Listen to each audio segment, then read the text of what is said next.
புனித கிளேலியா பார்பியேரி நவநாள் திருப்பலி. புனித கிளேலியா பிப்ரவரி 13, 1847 இத்தாலியின் ஃபலோக்னோ என்கின்ற பகுதியில் இருக்கிற புத்திரியா கிராமத்தில் பிறந்தார். பங்கு தேவாலயம் மற்றும் குடும்பம் அவரது புனித பயணத்தின் பயிற்சி களமாக அமைந்தது. 1858ஆம் ஆண்டு ஜூன் 24ஆம் தேதி கிளேலியா தனது முதல் திவ்ய நற்கருணையை பெற்றார். 1862இல் அவர் மறைக்கல்வி ஆசிரியர்களின் குழுவில் உறுப்பினரானார். 1868இல் கிளேலியா தனது 3 நண்பர்களுடன் சேர்ந்து துயருறும் அன்னை சபை கன்னியர் என்ற துறவற சபைக்கு தொடக்கமிட்டார். பல அசாதாரணமான தெய்வீக அனுபவங்களின் மையப்புள்ளியாகவும் அவர் நிறுவிய துறவற சபையின் ஆன்மீகமாகவும் திவ்ய நற்கருணை இருந்தது. கிளேலியாவின் சேவை மிகவும் விலை மதிப்பற்றது மற்றும் தகுதியானது. அவர் தாழ்மையானவர்கள், ஏழைகள் மற்றும் சமுதாயத்தின் குழந்தைகளின் தாய் என்று போற்றப்படுகிறார். 1989ஆம் ஆண்டு ஏப்ரல் 9ஆம் தேதி 2ஆம் ஜான்பால் கிளேலியாவை புனித நிலைக்கு உயர்த்தினார். கிளேலியாவின் சொந்த ஊரான ஃபலோக்னோவில் அவர் மறைக்கல்வி ஆசிரியர்களின் பாதுகாவலியாக இன்றும் வணங்கப்பட்டு வருகிறார். தந்தை மகன் தூயாவியாரின் பெயராலே நம் ஆண்டவராகிய இயேசு கிறிஸ்துவின் அருளும் கடவுளின் அன்பும் தூய ஆவியாரின் நட்புறவும் உங்கள் அனைவரோடும் இருப்பதாக.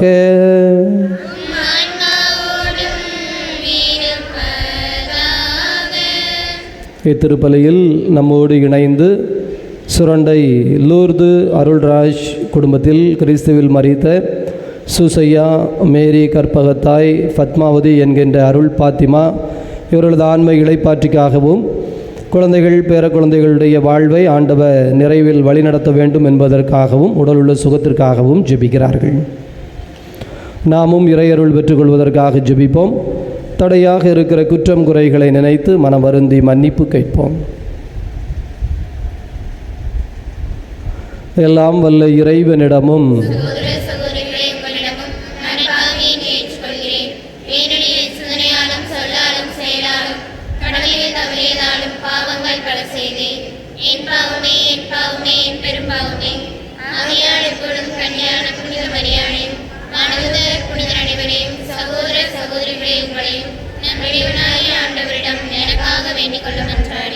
வல்ல கடவுள் நம் மீது இரக்கம் கொண்டு நம் பாவங்களிலிருந்து விடுவித்து நம்மை நிலை வாழ்வுக்கு அழைத்து செல்வாராக.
மன்றாடுவோமாக.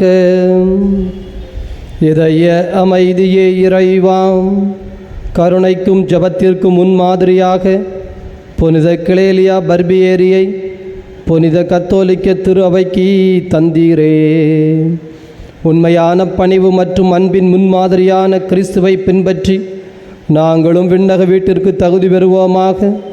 உம்மோடு தூய ஆவியாரின் ஒன்றிப்பில் இறைவனாய் என்றென்றும் வாழ்ந்து ஆட்சி செய்கின்ற எங்கள் ஆண்டவரும் உம் திருமகனுமாகிய கிறிஸ்து வழியாக உமை மன்றாடுகின்றோம்.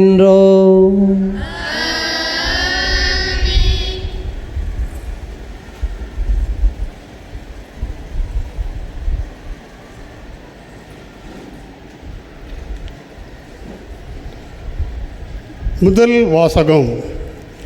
இயேசுவில் அன்றி வேறு எவராலும் மீட்பு இல்லை. திருத்தூதர் பணிகள் நூலிலிருந்து வாசகம். அதிகாரம் 4, இறை வார்த்தைகள் 1 முதல் 12 வரை. திருத்தூதர் பணிகள் அதிகாரம் 4, இறை வார்த்தைகள் 1 முதல் 12 வரை. அந்நாட்களில் பேதுருவும் யோவானும் மக்களோடு பேசிக்கொண்டிருந்தனர். அப்போது குருக்களும் சதிசேயர்களும் கோவில் காவல் தலைவரும் அங்கு வந்தார்கள். அவர்கள் மக்களுக்கு கற்பிப்பதையும் இறந்தோர் இயேசுவின் மூலம் உயிர்த்தெழுவர் என்று அறிவித்ததையும் கண்டு எரிச்சல் அடைந்து அவர்களை கைது செய்தார்கள். ஏற்கனவே மாலையாகிவிட்டதால் மறுநாள் வரை காவலில் வைத்தார்கள். அவர்களுடைய வார்த்தைகளை கேட்ட பலரும் நம்பிக்கை கொண்டனர். இவ்வாறு நம்பிக்கை கொண்ட ஆண்களது எண்ணிக்கை ஏறக்குறைய 5000. மறுநாள் தலைவர்களும் மூப்பர்களும் மறைநூல் அறிஞர்களும் எருசலேமில் ஒன்று கூடினார்கள். அவர்களுடன் தலைமை குருவான அன்னாவும் கயாபா, யோவான், அலெக்சாந்தர் ஆகியோரும் தலைமை குருவின் குடும்பத்தைச் சேர்ந்த அனைவரும் கூடியிருந்தார்கள். அவர்கள் திருத்தூதர்களை நடுவில் நிறுத்தி, நீங்கள் எந்த வல்லமையால் அல்லது எந்த பெயரால் இதனை செய்தீர்கள் என்று வினவினார்கள். அப்பொழுது பேதுரு தூய ஆவியால் ஆட்கொள்ளப்பட்டு அவர்களுக்கு மறுமொழியாக கூறியது, மக்கள் தலைவர்களே, மூப்பர்களே, உடல் நலமற்றிருந்த இவருக்கு நாங்கள் செய்த நற்செயல் எப்படி நிகழ்ந்தது என்பதை குறித்து நாங்கள் இன்று விசாரணை செய்யப்படுகிறோம். நாசரேத்து இயேசுவின் பெயரால் இவர் நலமடைந்து நம்முடன் நிற்கிறார். இது உங்கள் எல்லோருக்கும், இஸ்ராயேல் மக்கள் அனைவருக்கும் தெரிந்திருக்கட்டும். நீங்கள் இயேசுவை சிலுவையில் அறைந்தீர்கள். ஆனால் கடவுள் இறந்த அவரை உயிருடன் எழுப்பினார். இந்த இயேசுவே கட்டுகிறவராகிய உங்களால் எகிழ்ந்து தள்ளப்பட்ட கல், ஆனாலும் முதன்மையான மூளைக்கல்லாக விளங்குகிறார். இவரால் அன்றி வேறு எவராலும் மீட்பு இல்லை. ஏனென்றால் நாம் மீட்பு பெறுமாறு வானத்தின் கீழ் மனிதரிடையே இவரது பெயரன்றி வேறு எந்த பெயரும் கொடுக்கப்படவில்லை. இது ஆண்டவர் வழங்கும் அருள்வாக்கு. பல்லவி. கட்டுவோர் புறக்கணித்த கல்லே கட்டடத்தின் மூலைக்கல் ஆயிற்று.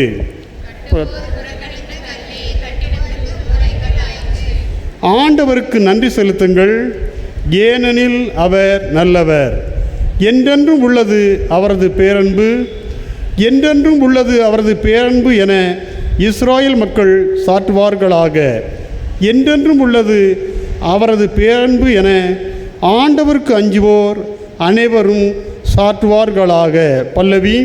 கட்டுவோர் புறக்கணித்த கல்லே கட்டடத்தின் மூலைக்கல் ஆயிற்று. கட்டுவோர் புறக்கணித்த கல்லே கட்டடத்தின் மூலைக்கல் ஆயிற்று. ஆண்டவரால் இது நிகழ்ந்துள்ளது. நம் கண்களுக்கு இது வியப்பாயிற்று. ஆண்டவர் தோற்றுவித்த வெற்றியின் நாள் இதுவே. இன்று அக்களிப்போம், அகமகிழ்வோம். பல்லவி. கட்டுவோர் புறக்கணித்த கல்லே கட்டடத்தின் மூலைக்கல் ஆயிற்று. ஆண்டவரே மீட்டரலும், ஆண்டவரே வெற்றிதாரும். ஆண்டவரின் பெயரால் வருபவர் ஆசி பெற்றவர். ஆண்டவரது இல்லத்தில் நின்று உங்களுக்கு ஆசி கூறுகிறோம். ஆண்டவரே இறைவன், அவர் நம்மீது ஒளிர்ந்துள்ளார். பல்லவி. கட்டுவோர் புறக்கணித்த கல்லே கட்டடத்தின் மூலைக்கல் ஆயிற்று.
வாக்களிப்போமாக மகிழ்வோம். அல்லேலூயா.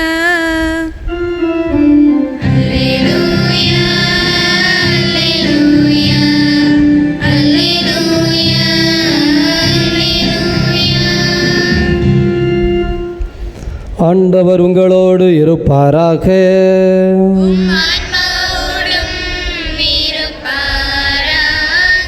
தூய யோவான் எழுதிய தூய நற்செய்தியிலிருந்து வாசகம்.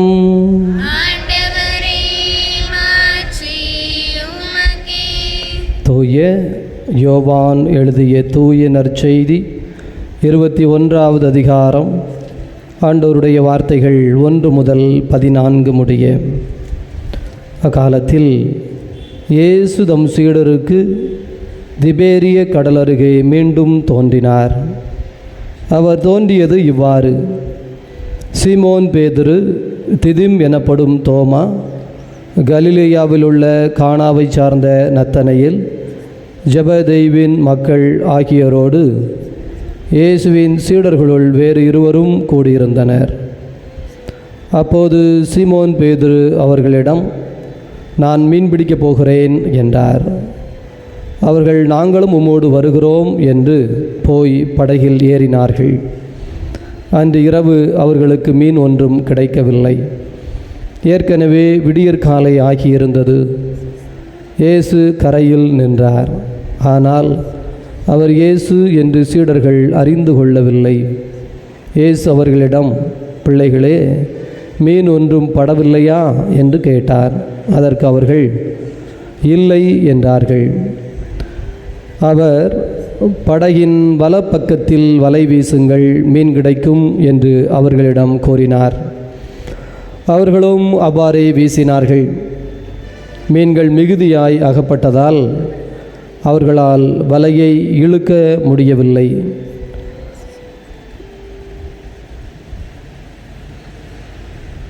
இயேசுவின் அன்பு சீடர் அதை கண்டு பேதுருவிடம், அங்கு நிற்பவர் ஆண்டவர்தாம் என்றார். அதை கேட்டவுடன் தம் ஆடையை களைந்திருந்த சீமோன் பேதுரு ஆடையை இடுப்பில் கட்டிக்கொண்டு கடலில் குதித்தார். மற்ற சீடர்கள் மீன்களுடன் வலையை இழுத்து கொண்டு படகிலேயே வந்தார்கள். அவர்கள் கரையிலிருந்து வெகு தொலைவில் இல்லை, ஏறக்குறைய 100 மீட்டர் தொலைவில்தான் இருந்தார்கள். படகை விட்டு இறங்கியவுடன் கரியினால் தீ மூட்டப்பட்டிருப்பதையும் அதன் மீது மீன் வைத்திருப்பதையும் அவர்கள் கண்டார்கள். அங்கு அப்பமும் இருந்தது. இயேசு அவர்களிடம், நீங்கள் இப்போது பிடித்தவற்றில் சில மீன்களை கொண்டு வாருங்கள் என்றார். சீமோன் பேதுரு படகில் ஏறி வலையை கரைக்கு இழுத்தார். வலை நிறைய பெரிய மீன்கள் இருந்தன. அவற்றின் எண்ணிக்கை 153.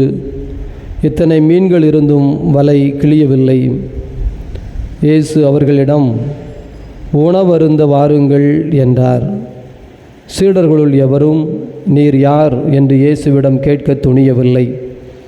ஏனெனில் அவர் ஆண்டவர்தாம் என்று அவர்கள் அறிந்து கொண்டார்கள். இயேசு அவர்கள் அருகில் வந்து அப்பத்தை எடுத்து அவர்களிடம் கொடுத்தார். மீனையும் அவ்வாறே கொடுத்தார். இவ்வாறு இயேசு இறந்து உயிருடன் எழுப்பப்பட்ட பின் தம் சீடருக்கு இப்போது 3ஆம் முறையாக தோன்றினார். ஆண்டவரின் அருள்வாக்கு.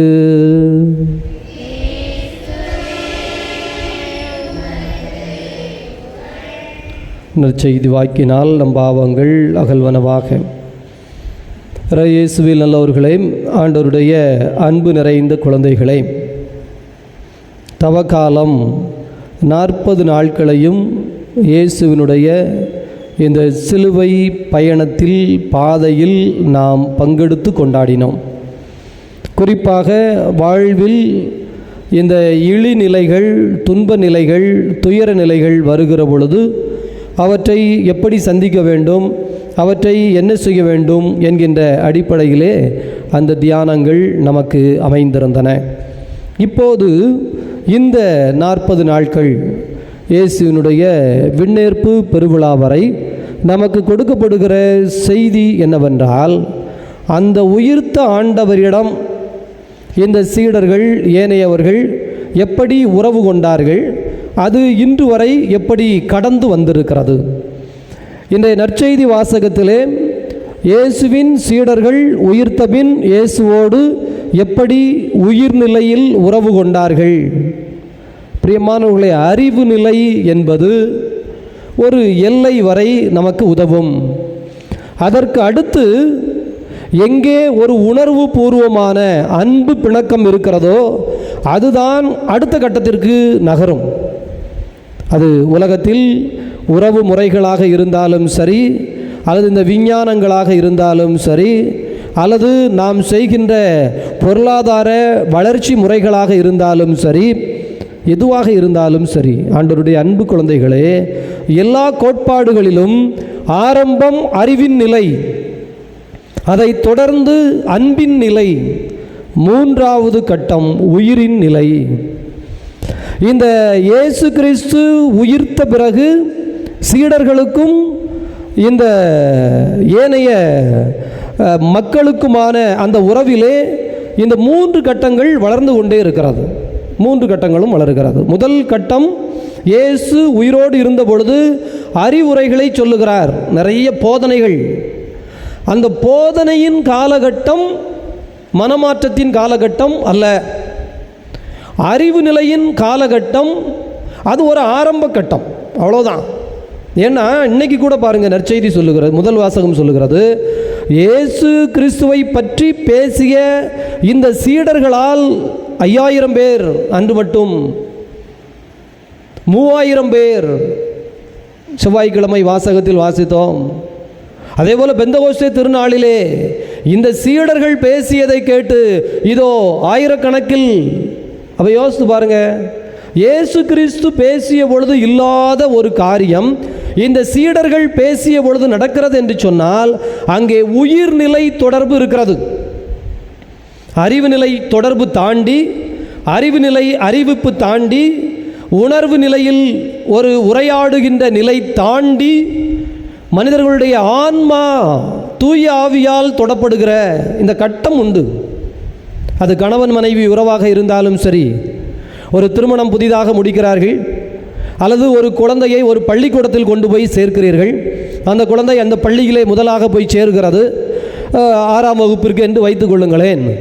அங்கே கொஞ்சம் மாணவர்கள் இருக்கிறார்கள். இதோ புதிதாக போன மாணவர் முதலில் எல்லோரோடும் பெயரை சொல்லுகிறார். பாசத்தை பரிமாறுவதற்கு முன்னால் அங்கே அறிமுகம் நடக்கிறது. இதெல்லாம் ஆரம்ப கட்டம். உங்கள் பெயர் என்ன, எந்த ஊர், நீங்கள் என்ன என்று கொஞ்சமாக சற்று நாட்கள் போவதற்கு முன்னால் எப்படி உறவு ஆரம்பிக்கும்? ரொம்ப எளிது. மத்தியானம் பசங்களாம் சேர்ந்து சாப்பிடுவான், ஒன்றா உட்காருவான். ஒரு நாள் அந்த பையன் சாப்பாடு கொண்டு வந்திருப்பான், இல்லை கொண்டு வந்திருக்க மாட்டான். அவனுக்கு இவன் உணவு கொடுப்பான். ஒன்று. ரெண்டாவது, அவனுக்கு என்னைக்காவது உடம்புக்கு சரியில்லாமல் இருக்கும், இவன் அவனுக்காக மருத்துவமனைக்கு அழைத்து கொண்டு போவான், அல்லது தன்னிடம் இருந்த ஏதாவது ஒரு மாத்திரையை கொடுப்பான், அல்லது கரிசனையோடு கவனித்து கொள்வான். ஒரு நாள் திடீரென்று அவனுக்கு பேனா எழுதாமல் போகிறது, இவன் தன்னிடம் உள்ள பொருளை கொடுக்கிறான். பிரியமானவர்களே, இன்றைய நற்செய்தி வாசகத்தை பாருங்கள். இரவு முழுவதும் மீன்பிடிப்பு இல்லாமல் இருக்கிறார்கள். இயேசு கிறிஸ்து அங்கே அவர்களுக்கு மீன் கிடைப்பதற்கு செய்கிறார். சீடர்கள் 3 வருஷம் இருந்தார்கள். ஆனால் இயேசுவை பிடித்து விட்டார்கள் என்றவுடன் ஓடிவிட்டார்கள். அதுவரை இவர்களுக்குள் இந்த பாண்ட், இமோஷனல் பாண்ட் என்று சொல்லப்படுகிற ஒரு உணர்வு நிலையில் இணைந்திருக்கின்ற தன்மை இல்லை. அப்படி நிறைய குடும்பங்கள் இருக்கும், கல்யாணம் முடிஞ்சு கொஞ்ச நாளையிலேயே பிரிந்து விடுவார்கள். காரணம் என்னவென்றால், அறிவு நிலையில் இந்த குடும்பத்தை பற்றி அந்த குடும்பத்தை பற்றி ஒருவருக்கொருவர் தெரிந்து கொள்ளுகிற நிலையில் இருப்பார்கள். அது சில சமயங்களில் அது அவ்வளவு சரியாய் தென்படாது. அதனால் அங்கே ஒரு பிரிவு வந்து விடுகிறது, பிளவு வந்து விடுகிறது. ஆனால் அதற்கு தாண்டி 2வது கட்டம் என்று சொல்லப்படுகிற இதோ இயேசு அங்கே அந்த அப்பம் கிடைப்பதற்கு ஏற்பாடு செய்கின்ற அந்த மீனை எடுத்து இயேசு சுட்டு கொண்டு வர சொல்லி அவரே தயாரித்து சீடர்களுக்கு கொடுத்தார். அப்பத்தை எடுத்து பிட்டு கொடுத்தார். பிரியமானவர்களே, ஒரு மாணவர்கள் கூட்டமாக இருக்கட்டும், நீங்கள் எடுத்துக்கொள்ளுங்கள், ஒரு உறவு நிலையாக இருக்கட்டும். அங்கே இந்த பரிமாறுதல், உணவூட்டப்படுதல், ஒருவருக்கொருவர் தங்களுடைய அன்பை பரிமாறிக்கொள்ளுகிற நிலை வந்த பிறகு, இப்போ முதல் வாசகத்துக்கு போங்க, ரெண்டையும் அப்படியே கம்பைன் பண்ணி தான் நீங்கள் படிக்கணும். இதோ இந்த சதுசேய கூட்டம், பரிசேய கூட்டம், தலைமை குருக்கள் எல்லோரும் இணைந்து சீடர்களை கொன்று விடுவோம். முதல்ல அப்படி இல்லை, அவங்க தேடி வந்ததே இயேசுவை தான். கெத்சமனி தோட்டத்தில் சீடர்களுக்கு நல்லா தெரியும் தங்களுக்கு எந்த ஆபத்தும் இல்லை, ஆனால் இயேசுவோடு நம்மையும் பிடித்து கொண்டு விடுவார்களோ என்ற பயம்தான். ஆனால் இங்கே தெரியும் டார்கெட்டே சீடர்கள் தான். ஆனால் பயப்படவே இல்லை, அச்சம் கொள்ளவே இல்லை. இப்போ என்ன? இதுதான் உறவு நிலை, இதுதான் அன்பு நிலை. இந்த இரண்டாவது கட்டம் வலுப்படவில்லை என்று சொன்னால், மூன்றாவது கட்டமாகிய ஆவிக்குரிய அதிசயத்திற்குரிய ஆழ்நிலையை நாம் அறியாமல் போய்விடுவோம். இன்றைக்கு திருச்சபை இணைந்திருக்கிறது என்று சொன்னால், இது யாரால் கட்டி வழிநடத்தப்படுகிறது? ஆவியானவரால். ஆவியானவர். யோசித்து பாருங்க, நான் பிரான்ஸில் இருந்தேன். அப்போது அங்கே உள்ளவர்கள் வந்து சொல்வார்கள், கடவுள் ஆவியானவரை கொண்டு எவ்வளவு பெரிய காரியம் செய்கிறார் பாருங்கள். இதோ மொழி தெரியாத ஒரு நாட்டில் உள்ள நீங்கள் இங்கே வந்திருக்கிறீர்கள். எங்கள் வீட்டு பிள்ளையைப் போல நாங்கள் உங்களை வரவேற்கிறோம். நீங்கள் எங்களுக்கு தந்தையாய் இருக்கிறீர்கள். ஒரு இந்தியாவிலிருந்து வந்த குரு ஒரு ஐரோப்பிய குழந்தைக்கு திருமுழுக்கு கொடுக்கிறார் என்பதை நினைக்கிற பொழுது எங்களுக்கு அவ்வளவு உற்சாகமாக இருக்கிறது. ஆண்டவர் இந்த உலகம் முழுவதையும் எப்படி ஒரு புள்ளியில் இணைக்கிறார். அதை ரொம்ப பெருசாக சொல்லிகிட்டே இருப்பாங்க. நமக்கு ஆச்சரியமாக இருக்கும். ஏன்னா நம்ம ஃபாதர் எங்கே வேணாலும் ஞானஸ்தானம் கொடுக்க சொன்னால் கொடுக்க போகிறோம், இதில் என்ன இருக்கிறது என்று. ஆனால் பெறுகிறவர்கள், அந்த மக்கள் அதை நுணுக்கி நுணுக்கி சொல்வார்கள். எங்களுடைய முன்னோர்கள் சவேரியார் இதோ உங்களுடைய பூமிக்கு வந்தார், உங்களுடைய தாத்தா பாட்டிக்கு அவர் திருமுழுக்கு கொடுத்திருக்கிறார். பாருங்க, ஆவிக்குரிய இணைதல், ஆவிக்குரிய வாழ்வு என்பது அதிசயம்னா சாதாரணம் இல்லை. இந்த சவேரியார் அங்கிருந்து வந்திருக்கிறார். இன்றைக்கு நாம் இங்கிருந்து அங்கே போகிற பொழுது ஏற்றுக்கொள்ளுதல் எப்படி நடக்கிறது? புரிந்து கொள்ளுதல் எப்படி நடக்கிறது? நாம் போய் நம்மளை விலைக்கு சொல்லியா? இல்லை. ஆவியானவர் மூளைக்கல்லான கிறிஸ்துவை கொண்டு அடிப்படையை அமைத்து விட்டார். எனவே ஒரு குடும்பத்திலே இந்த அறிவு நிலை, அறிமுக நிலை தாண்டி, அல்லது இந்த நண்பர்கள் வட்டத்திலே, பள்ளியிலே இந்த அறிவு நிலை, அறிமுக நிலை தாண்டி, உணர்வு நிலை தாண்டி அங்கே ஆவிக்குள் ஒருவேளை அந்த நண்பர்கள் வட்டம் ஜெபிக்கின்ற வட்டமாக இருந்தால், அல்லது அந்த குடும்பம் கணவன் மனைவி, நாளை குழந்தை, மாமனார் மாமியார் என்று ஆவியானவரை தேடி பாடி ஜெபிக்கின்ற மூன்றாவது நிலைக்குள் போய்விட்டார்கள் என்றால் ஆண்டவர் அவர்களை உயர்த்தி விடுகிறார். எத்தனை பேர் கூட நீங்கள் படிக்கிற காலத்தில் நட்பாக இருந்தீங்கன்னு யோசித்து பாருங்களேன். யாருக்காக எல்லாம் நீங்கள் அன்போடு உருகி உருகி இருந்தோன்னு யோசித்து பாருங்களேன். ஆனால் இன்னைக்கு யாரோடு தொடர்பில் இருக்கிறோம்? அந்நாட்களிலும் கூட ஆண்டவருடைய ஆவியானவரை பற்றி விவிலியம் வாசிப்பதோ ஜெபிப்பதோ என்று கோவில் காரியம், ஆன்மீக காரியங்களில் நீங்கள் இணைந்திருந்த உறவுகள் தான் இன்று வரை உங்களோடு இருக்கும். மற்றதெல்லாம் காலேஜ் முடித்த உடனே எப்போது ஃபோன் போட்டோம் அப்படின்னா, நல்லா இருக்கீங்களா, என்ன பண்ணுறீங்க, அப்படியா, அப்புறம் நல்லா இருந்தது, ஒரு பசுமையான நினைவுகள் பேசப்படும், அவ்வளவுதான், முடிந்தது. ஆனால் அன்பு குழந்தைகளே, எனவே இந்த உயிர்ப்பின் நாட்கள், இந்த 40 நாட்கள் நமக்கு ரொம்ப அழுத்தமான செய்திகள் கொடுக்கப்படுகின்றன. இந்த 3 கட்டங்களை உணர்வோம். 3வது கட்டம் வரை நாம் நிலைக்க வேண்டும், இணைய வேண்டும். அதுதான் கிறிஸ்துவுக்குள் பெறுகின்ற புதுவாழ்வு, நிறைவாழ்வு, தூய ஆவியின் அருள்வாழ்வு. ஆமீன்.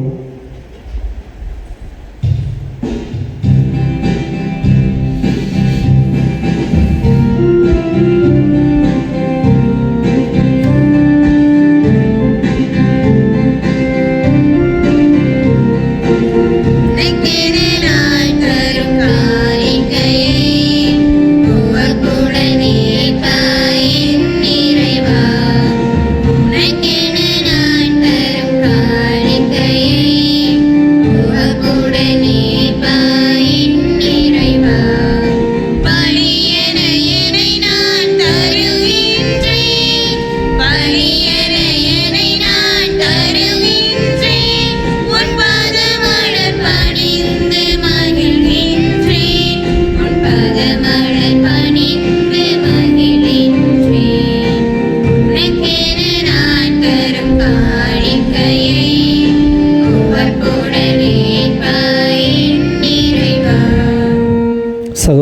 சகோதரிகளே, உங்களுடையதும் என்னுடையதுமாக ஒப்பு கொடுக்கப்படுகின்ற இப்பலி எல்லாம் வல்ல தந்தையாகிய இறைவனுக்கு ஏற்புடையதாகும்படி மன்றாடுங்கள்.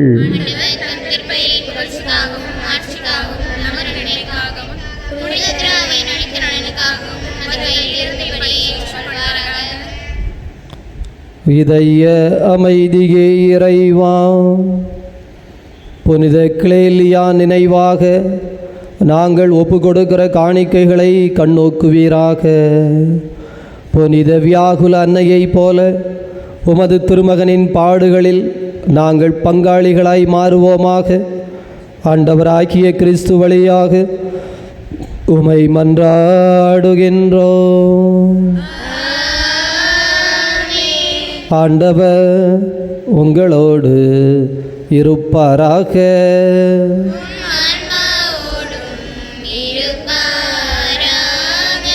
இதயங்களை மேலே எழுப்புங்கள்.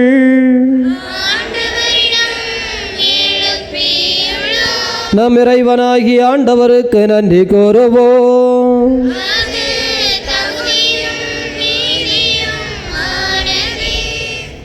ஆண்டவரே, தூயவரான தந்தையே, என்றும் வாழும் எல்லாமல்ல இறைவா, நாங்கள் உமக்கு நன்றி செலுத்துவது எங்கள் கடமையும் மீட்பிற்குரிய செயலும் ஆகும்.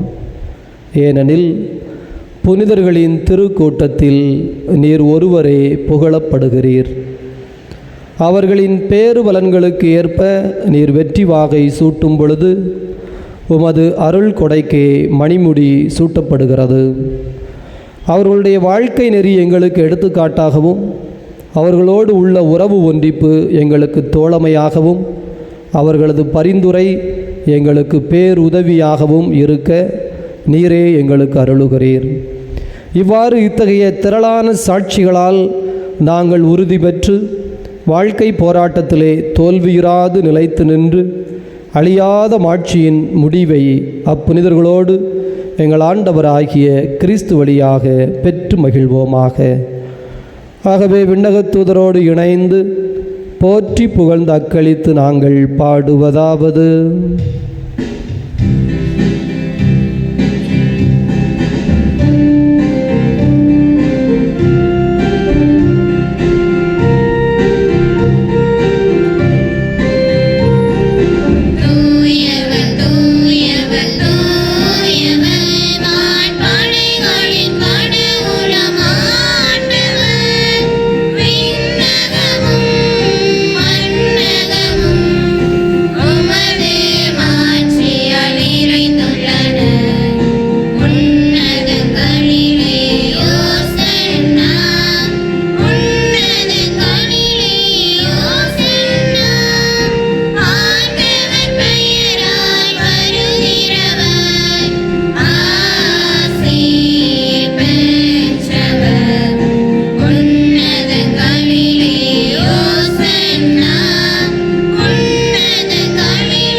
இதய அமைதியே இறைவா, நீர் மெய்யாகவே தூயவர், தூய்மை அனைத்திற்கும் ஊற்று.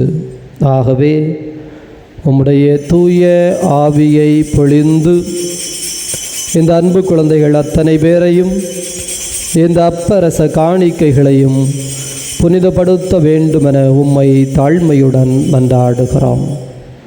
இவ்வாறு எங்கள் ஆண்டவர் இயேசு கிறிஸ்துவின் உடலும் இரத்தமுமாக எங்களுக்கு இவை மாறுவனவாக. அவர் பாடுபட உளம் கனிந்து தமை கையளித்த போது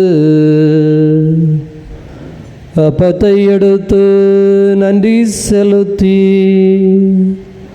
அதை பிட்டு தம் சீடர்களுக்கு அளித்து அவர் கூறியதாவது: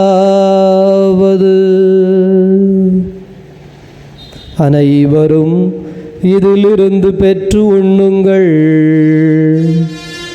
ஏனெனில் இது உங்களுக்காக கையளிக்கப்படும் என் உடல்.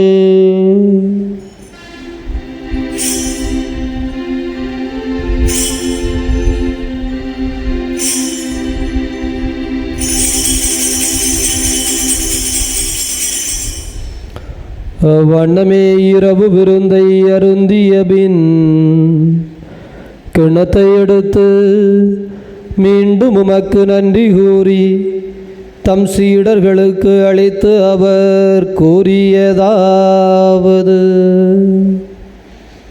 அனைவரும் இதிலிருந்து பெற்று பருகுங்கள், ஏனெனில் இது புதிய நிலையான உடன்படிக்கைக்குரிய என் இரத்தத்தின் கிண்ணம். இது பாவ மன்னிப்புக்கென்று உங்களுக்காகவும் பலருக்காகவும் சிந்தப்படும். இதை என் நினைவாக செய்யுங்கள்.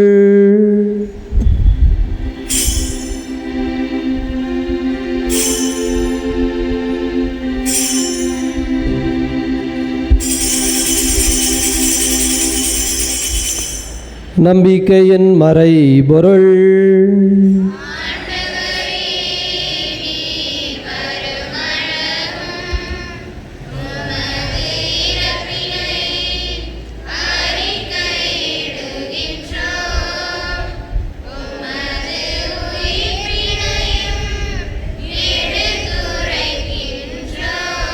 ஆகவே ஆண்டவரே, நாங்கள் கிறிஸ்துவின் இறப்பினையும் உயிர்ப்பினையும் நினைவு கூர்ந்து வாழ்வு தரும் அப்பத்தினையும் மீட்பளிக்கும் கிண்ணத்தினையும் ஒப்பு கொடுக்கின்றோம். உம் திருமுன் நின்று ஊழியம் புரிய தகுந்தவர்கள் என எங்களை ஏற்றுக்கொண்டீர். எனவே உமக்கு நன்றி செலுத்துகிறோம். மேலும் கிறிஸ்துவின் உடலிலும் இரத்தத்திலும் பங்கு கொள்ளும் எங்களை தூய் ஆவியானவர் ஒன்று சேர்க்க வேண்டுமென உம்மை தாழ்மையுடன் மன்றாடுகிறோம். ஆண்டவரே, உலகம் முழுவதும் பரவி இருக்கும் அது அவையை நினைவு கூர்ந்தருளும்.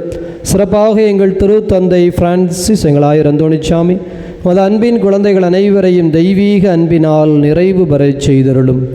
உயிர்த்தெழுவோம் என்கின்ற எதிர்நோக்குடன் இறந்த அனைவரையும் மது திருமுக ஒளியினுள் ஏற்றுக்கொள்ளும் எங்கள் அனைவர் மீதும் இரக்கமாயிரும். கடவுளின் கன்னித்தாயான மாட்சிமிக்க மரியாள், புனித அப்போஸ்தலர், இவ்வுலகில் உமக்கு உகந்தவராய் இருந்த புனிதர் அனைவருடனும் நாங்கள் இலைவாழ்வில் பங்கு கொள்ளும் தகுதி பெற்று உம் திருமகன் இயேசு கிறிஸ்து வழியாக உம்மை புகழ்ந்தேத்து மரமருள உம்மை மன்றாடுகிறோம். இவர் வழியாக இவரோடு இவரில் எல்லாம் வல்ல இறைவனாகிய தந்தையே, தூயாவியாரின் ஒன்றிப்பில் எல்லா புகழும் ஆட்சியும் என்றென்றும் உமக்கு உரியதே.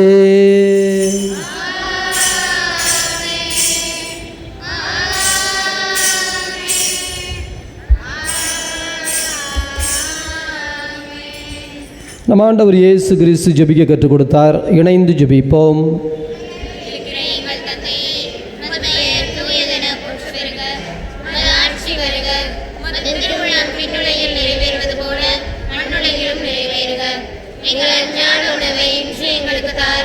எங்களுக்கு எதிராக குற்றம் செய்வோரை நாங்கள் மன்னிப்பது போல எங்கள் குற்றங்களை மன்னியும். எங்களை சோதனைக்குட்படுத்தாதையும் தீமையிலிருந்து எங்களை விடுவித்தருளும். ஆண்டவரே, தீமையிலிருந்து விடுவித்து அமைதியை தந்தருளும். பாவத்திலிருந்து விடுதலை பெற்று நலமுடன் வாழச் செய்தருளும். நாங்கள் எதிர்நோக்கி இருக்கிற பேரின்பத்திற்காகவும் மீட்பராகிய இயேசு கிறிஸ்துவின் வருகைக்காகவும் காத்திருக்கின்றோம். ஆண்டவரே இயேசு கிறிஸ்துவே, அமைதியை உங்களுக்கு விட்டுச் சொல்கிறேன், என் அமைதியை உங்களுக்கு அளிக்கிறேன் என்றும் திருத்தூதர்களுக்கு மொழிந்தீரே. எங்கள் பாவங்களை பாராமல் மது திரு அவையின் நம்பிக்கையை கண்ணோக்கி அதற்கு அமைதியும் ஒற்றுமையும் தந்தருள்வீராக. என்றென்றும் வாழ்ந்து ஆட்சி செய்கின்றவர் நீரே. ஆண்டவருடைய அமைதி உங்களோடு என்றும் இருப்பதாக.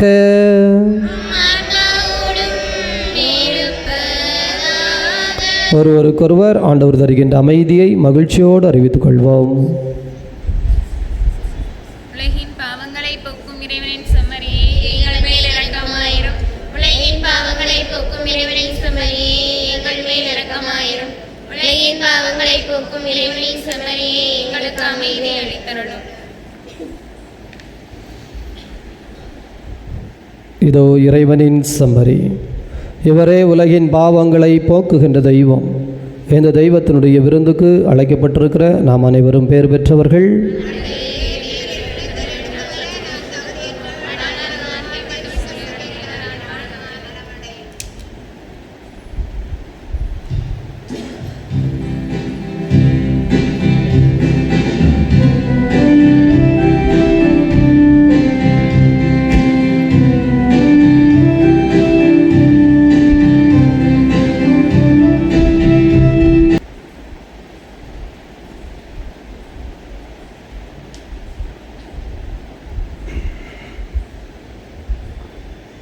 மன்றாடுவோமாக.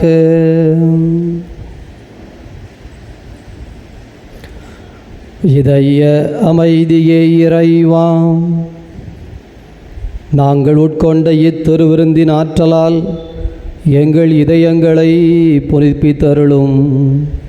உண்மையான கிறிஸ்துவுக்கு முன்மாதிரியாய் வாழ்ந்த புனித கிளேலியா பர்பேரியைப் போல உமது கருணையால் எங்கள் இதயங்கள் பற்றி எறிவதாக. என்றென்றும் வாழ்ந்து ஆட்சி செய்கின்ற அவர் வழியாக உமை மன்றாடுகின்றோம். ஆண்டவர் உங்களோடு இருப்பாராக.